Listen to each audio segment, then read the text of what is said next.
하나님 말씀은 욥기 11장 1절에서 20절까지입니다.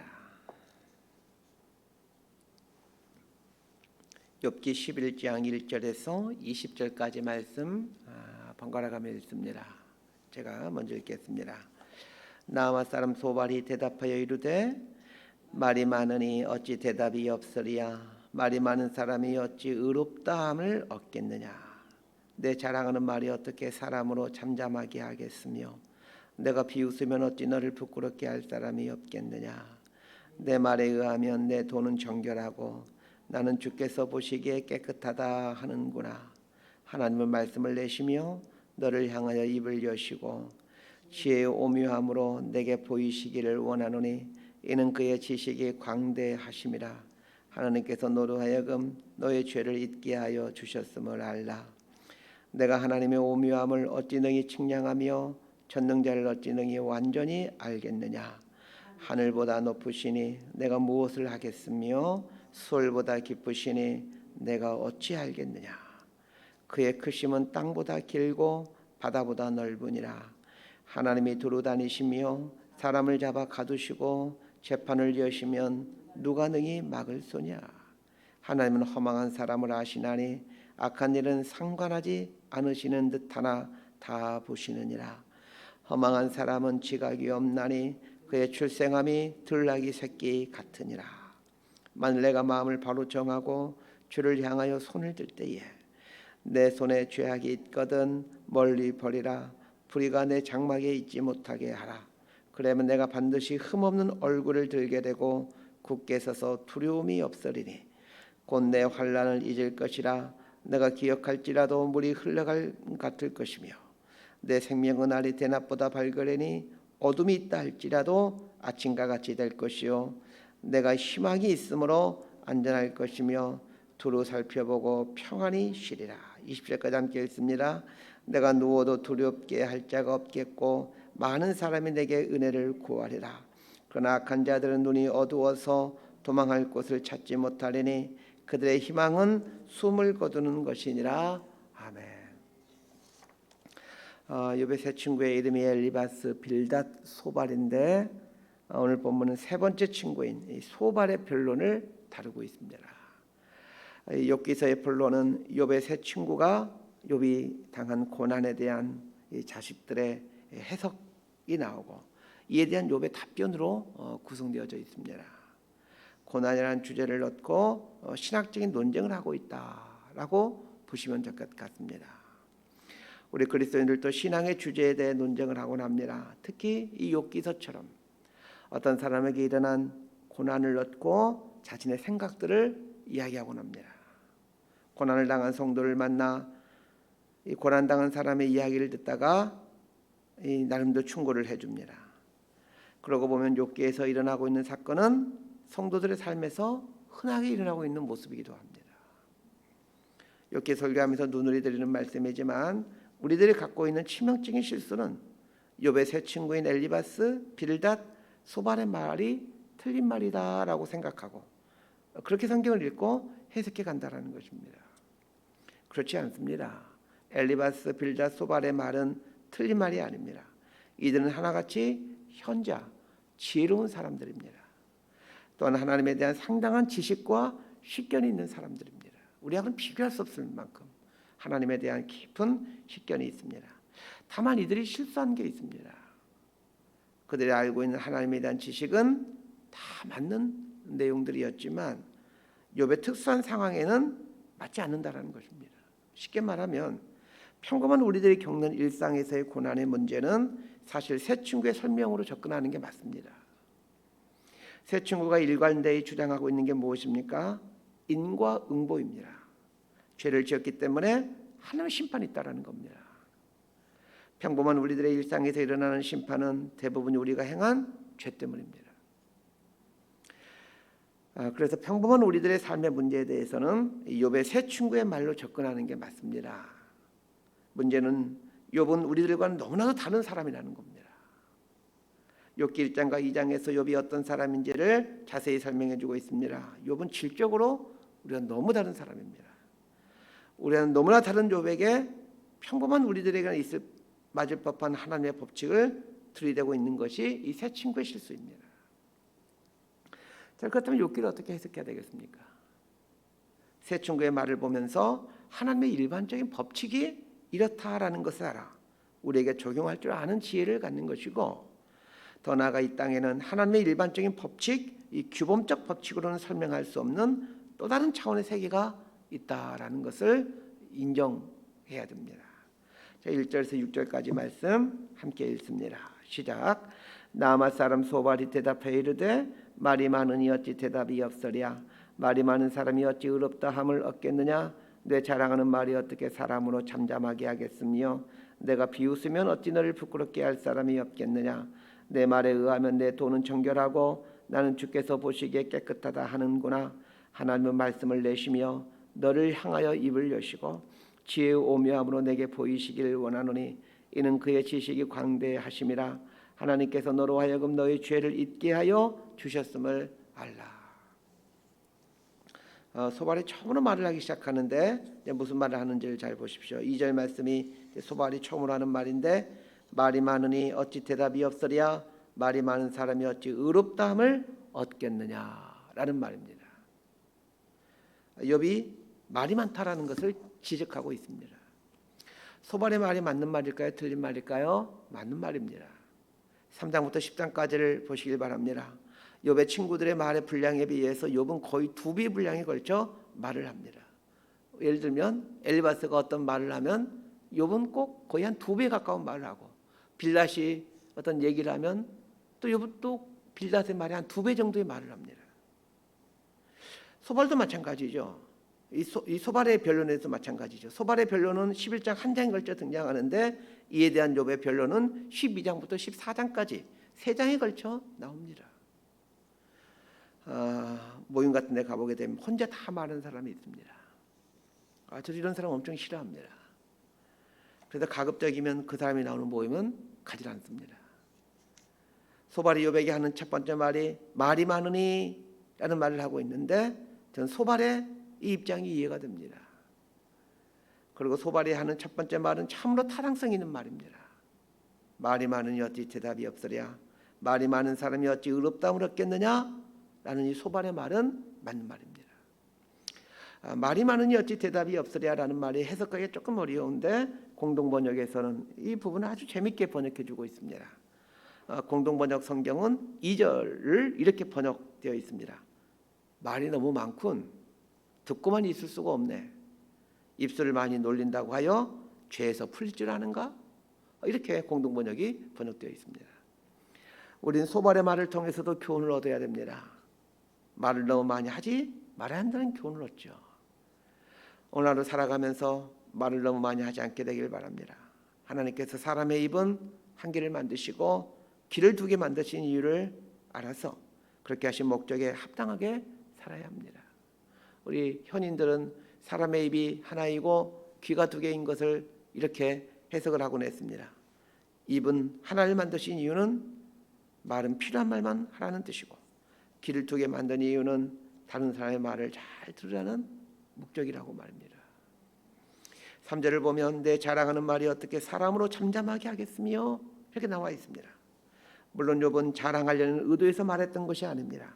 자신의 무죄함을 말하고 있는데 그것이 소발에게는 자랑하는 말로 들렸던 거죠. 그럴만도 한 것이 욥이 계속해서 항변하는 내용이 난 죄가 없다, 이런 심판을 받을 만한 이유가 무엇인지 모르겠다, 이게 욥의 항변입니다. 그러니 충분히 욥이 자랑하고 있는 것이라고 보여줄 수 있습니다. 나는 의인이다, 이렇게 욥이 자랑하고 있는 걸로 듣는 사람 입장에서는 그렇게 해석할 수 있죠. 우리는 소발이 이 말을 들으면서 자랑하는 말을 하면 안 되는구나 라는 교훈을 얻고 자랑하는 말을 하지 않기에 애를 써야 됩니다. 이제 요즘처럼 연말이 되어가게 되면 이제 송년회나 동창회가 이제 열릴 시즌이 되어가곤 합니다. 남자들도 마찬가지겠지만 그 여자분들이 동창회에 갔다 오면 그 속상해하는 분들이 많이 있습니다. 성도들 얘기하다 보면 동창회 갔다 와서 좋았다라고 이야기하신 분들 많지 않습니다. 너무 속상해합니다. 동창회 가게 되면 주로 하는 일이 무슨 이야기입니까? 돈 자랑하고 자식 자랑하고 남편 자랑하고 집 자랑하고 대부분 이런 이야기 듣다가 옵니다. 그런데 이런 이야기 듣고 오면 기분이 나쁩니다. 저도 고등학교 때 아주 친하게 되던 친구들이 있는데 가끔 모이곤 합니다. 모임을 끝나고 올 때마다 아주 기분이 떡달합니다. 반면에 믿음이 좋은 분들과 모임을 갖고 오면 기분이 참 좋고 행복합니다. 그동안 쌓였던 스트레스가 다 풀리고 그렇죠. 그런 모임에 가면 잘 될 거라고 격려해주고 어려운 일을 앞에서 함께 아파해주고 그렇죠. 이런 모임을 갔다면 얼마나 행복하고 마음이 따뜻해지는지 모릅니다. 소발에 하고 싶은 말의 핵심은 6절에 나옵니다. 6절 하반절에 보면 하나님께서 너로 하여금 너의 죄를 잊게 해주셨음을 알라 이렇게 말하고 있습니다. 이 말이 무슨 말인지 아마 쉽게 와닿지 않을 겁니다. 이 개역 한글 번역본에서는 이 부분을 이렇게 번역해주고 있습니다. 하나님의 벌하심이 네 죄보다 경하니라. 욥이 자신은 결백하다고 주장하니까 소발이 하는 말이 네가 받은 벌은 네가 지은 죄에 비하면 너무나도 가볍다 이렇게 말을 합니다. 여러분 욥이 그 당한 재난이 얼마나 큰지 알고 계시죠? 근데 그 욥이 당한 그 재난인 욥이 지은 죄에 비하면 너무나 가볍다라고 소발이 얘기를 하는 거예요. 친한 친구로부터 그것도 믿음이 좋은 소발이라는 사람으로부터 이런 말을 듣지 않으려면 말을 적게 하시고 다른 사람의 말을 듣는 습관을 기르셔야 됩니다. 자, 7절에서 12절까지 말씀 함께 읽습니다. 시작. 내가 하나님의 오묘함을 어찌 능히 측량하며 전능자를 어찌 능히 완전히 알겠느냐. 하늘보다 높으시니 내가 무엇을 하겠으며 솔보다 깊으시니 내가 어찌 알겠느냐. 그의 크심은 땅보다 길고 바다보다 넓으니라. 하나님이 두루 다니시며 사람을 잡아 가두시고 재판을 여시면 누가 능히 막을 소냐. 하나님은 허망한 사람을 아시나니 악한 일은 상관하지 않으시는 듯하나 다 보시느니라. 허망한 사람은 지각이 없나니 그의 출생함이 들나귀 새끼 같으니라. 계속해서 소발이 하는 말을 들어보십시다. 7절부터 12절에서 소발이 하는 말의 핵심은 욥은 하나님을 전혀 모르는 사람이다라는 얘기입니다. 사실 소발의 말은 맞는 말입니다. 인간이 어떻게 하나님의 크심과 깊음과 넓음과 강대함을 알 수가 있겠습니까? 그래서 우리는 욥은 하나님에 대해 무지한 사람이다라는 소발의 말을 보면서 맞아, 나는 하나님에 대해 참으로 무지한 사람이다 라는 생각을 가지셔야 됩니다. 자신이 하나님에 대해 무지한 사람이다라는 것을 진짜로 인정하는 사람은 하나님을 알아가는데 인생을 겁니다. 반면에 말로는 나는 하나님에 대해 무지한 사람이다 라고 말하지만 하나님을 알아가는데 어떠한 노력도 하지 않고 있다면 그 사람은 진짜로 하나님에 대해 무지한 사람입니다. 그런 면에서 나는 하나님에 대해 무지한 사람이다라는 말에는 전혀 다른 두 가지 뜻이 있을 수 있다는 것을 알게 됩니다. 나는 하나님에 대해 무지한 사람입니다 라고 고백하면서 그건 너무 무지하기 때문에 하나님을 알아가기 위해 심혈을 기울여가고 있는 사람이 있다면 그 사람은 정말로 하나님께 속한 하나님의 사람입니다. 반면에 나는 하나님에 대해 무지한 사람입니다 라고 말을 하는데 하나님을 알아가기 위한 애씀과 노력을 하지 않는다면 그 사람은 진짜로 하나님에 대해 무지한 사람입니다. 그렇다면 소발의 말을 통해서 배워야 될 교훈이 있네요. 하나님에 대해 무지한 자임을 인정하고 하나님에 대해 알아가기를 힘써야 한다는 것입니다. 만약 하나님을 알아가는 것에 힘쓰지 않는다면 12절에서 말하고 있는 소발의 표현처럼 허망한 사람이 되는 겁니다. 그래서 하나님을 알아가기 위해서 힘쓰는 삶을 살 수 있기를 바랍니다. 교회를 다니기 때문에 하나님을 알아가고 있다라고 말을 해서는 안 됩니다. 하나님을 아는 사람은 하나님을 알아가는 것을 일평생 인생 과제로 여기고 그 일에 매진해 갑니다. 그래서 내가 하나님을 알아가는 일에 매진하지 않고 있다면 어쩌면 진짜로 나는 하나님에 대해 완전히 무지한 자의 가능성이 높습니다. 자, 13절부터 20절까지 말씀 함께 봅니다. 시작. 만일 내가 마음을 바로 정하고 주를 향하여 손을 들 때에 내 손에 죄악이 있거든 멀리 버리라. 불의가 내 장막에 있지 못하게 하라. 그러면 내가 반드시 흠없는 얼굴을 들게 되고 굳게 서서 두려움이 없으리니 곧 내 환난을 잊을 것이라. 내가 기억할지라도 물이 흘러감 같을 것이며 내 생명의 날이 대낮보다 밝으리니 어둠이 있다 할지라도 아침과 같이 될 것이요 내가 희망이 있으므로 안전할 것이며 두루 살펴보고 평안히 쉬리라. 내가 누워도 두렵게 할 자가 없겠고 많은 사람이 내게 은혜를 구하리라. 그러나 악한 자들은 눈이 어두워서 도망할 곳을 찾지 못하리니 그들의 희망은 숨을 거두는 것이니라. 이 세 번째 단락의 핵심은 회개하라는 것입니다. 소발은 욥에게 회개를 촉구합니다. 회개하면 하나님께서 회복시켜 주신다는 겁니다.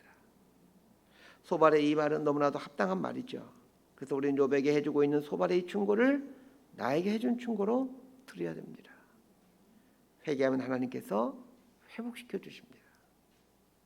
평범한 우리들의 삶에 일어나는 고난과 재난은 대부분이 우리들의 죄 때문에 시작된 것들입니다. 그래서 고난이나 재난을 만나면 내 안에는 죄를 찾기 위해서 힘써야 하고 하나님께서 그 죄를 볼 수 있게 해주실 것은 회개하시길 바랍니다. 그럼 하나님께서 회복시켜 주십니다. 자, 여기서 중요한 게 회개가 회개 기도가 아니라는 것입니다. 회개란 아파하며 통회하면서 고쳐가는 것입니다. 회개의 개는 고칠 개입니다. 아파하고 통회하는 것에도 멈추면 하나님의 회복은 없지만 아파하고 통회하면서 고쳐가는 삶을 살면 하나님의 회복이 있습니다. 저희 삶도 그렇고 우리 성도님들의 삶을 보면 회는 열심히 하고 잘하고 있는 것 같은데 개가 없습니다. 개가 없기에 하나님의 회복하여 주심이 없는 이 빈약한 삶을 사는 것이죠. 꼭 기억하십시오. 개가 있으면 반드시 하나님의 회복이 있습니다. 말씀 정리합니다. 오늘 세 가지를 우리 삶에 적용했으면 합니다. 첫 번째, 말을 너무 많이 하지 않게 되길 바랍니다. 두 번째는 하나님에 대해 내가 무지하다는 것을 깨닫고 하나님을 알아가는 일에 힘쓰길 바랍니다. 세 번째는 회개하는 것입니다. 우리는 죄인에게 죄를 지을 수밖에 없습니다. 하나님은 우리가 죄를 지을 수밖에 없는 죄인이라는 사실을 잘 알고 계십니다. 그래서 회개라는 이 은혜의 통로를 주신 것입니다. 죄를 지을 수밖에 없는 죄인이라는 것을 잘 알고 계시기 때문에 그래서 하나님께서 주신 게 회개라는 복입니다. 죄를 지을 수밖에 없는 인생이기에 회개라는 대안을 주셔서 회복되는 삶을 살아갈 수 있도록 하나님께서 기회를 주신 겁니다. 그런 면에서 회개는 하나님이 인간에게 주신 복 중에 복입니다. 이 복을 자주 매 순간 누리며 살아가게 될 수 있게 되기를 진심으로 소망하고 축복합니다. 기도하겠습니다. 하나님 아버지, 말이 너무 많지 않게 되기를 원합니다. 사람들 통해 들려주시는 하나님의 음성을 듣기를 즐거워하고 온 세상에 일어나는 사건들을 통해 들려주고 계신 하나님의 음성의 귀를 기울이고 또 자연 만물의 운행을 통해 들려주시는 하나님의 음성에 길을 열어가는 지혜로운 사람이 되게 하옵소서. 하나님에 대해 무지한 자임을 알아 하나님을 알아가기 위해 힘쓰는 지혜로운 자로 살아가게 하여 주옵소서. 이렇게 살아감에도 죄인인지라 죄를 지을 수밖에 없는 연약한 인생임을 기억하며 하나님께서 연약한 인생에게 회개라는 큰 복을 주셨음을 생각하며 이 회개라는 복을 자주 이용함으로 하나님의 회복이라는 은총을 누리며 살아가는 저희들이 되게 하여 주옵소서. 예수님의 이름으로 기도드리옵나이다. 아멘.